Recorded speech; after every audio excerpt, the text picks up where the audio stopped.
Minister Gayton McKenzie vows to find missing child despite legal battles. South Africa's Minister of Sports, Arts and Culture, Gayton McKenzie, has declared he's willing to face prison time in his pursuit of proving that missing 6-year-old Joshlin Smith is still alive. Joshlin, a young girl from Saldanha Bay, disappeared in February 2024 after her mother, Kelly Smith, kept her home due to illness. Reports indicated that she was left in the care of her mother's boyfriend, Joshlin Smith, at the time of her disappearance.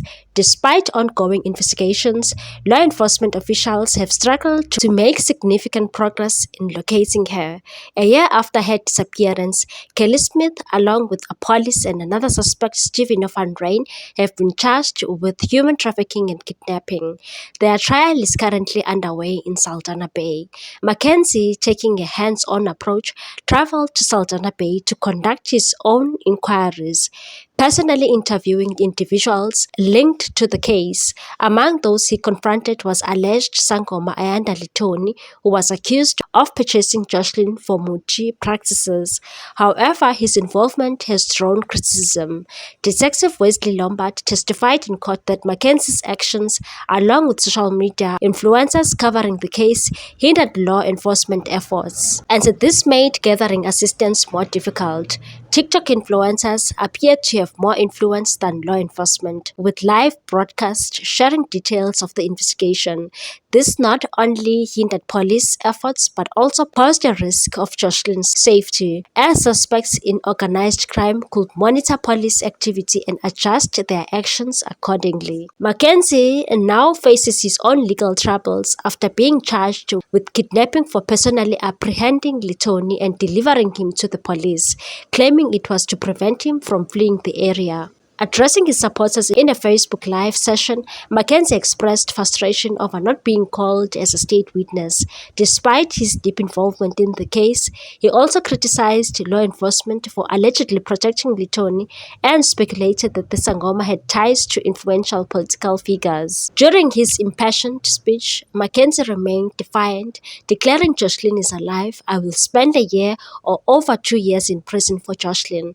I'm not afraid. Joshlin's life comes before mine. We are going to get Joshlin. Meanwhile, the name Ayanda Litoni has been mentioned several times in the case of the disappearance of Joshlin Smith, and Brigadier Leon Hanana was grilled on Wednesday on the possibility that police may have overlooked the suspect.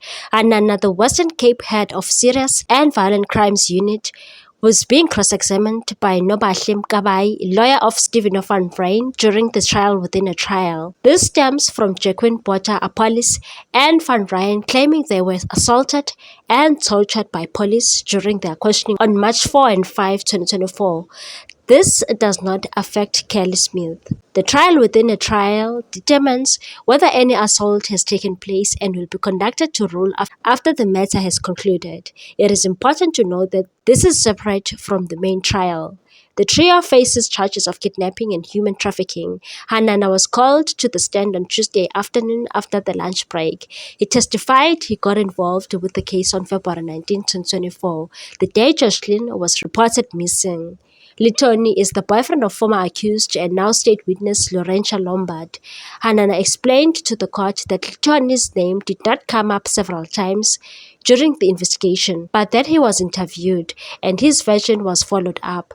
Previously, Van Ryn claimed Litoni was a Sangoma and alluded to him being behind the sale of Joshlin, and said if Ayanda's version was not acceptable to investigators, he would have been complicit and he would have been in this court. He testified that all persons of interest were interviewed, their alibis were followed up on, and their investigating team checked all information. Mkabai asked, "Are you aware Ayanda was chauffeured with a police vehicle from Saldanha to Cape Town?" He responded, "I remember there was talks about threats against suspects. I'm aware. It was on a Saturday and he was taken away for his safety to a relative in Cape Town."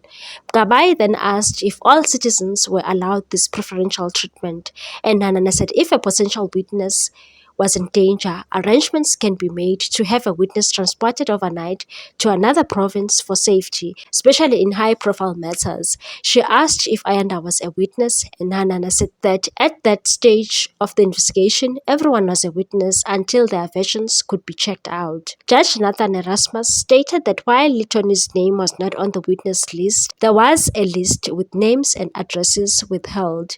Mkabayi further asked why there was no statement given by Litoni. Hanana told the court that his name came up a lot. We had to make sure, we had to follow up. When his version was followed up, there was no need for a statement. Mkabane then asked, there is a speculation that Ayanda is involved in Joshlin's disappearance. Hanana said everyone was suspected and everyone was subjected to interviews. What's your take on this one, people? Thanks for watching. Please subscribe for more news.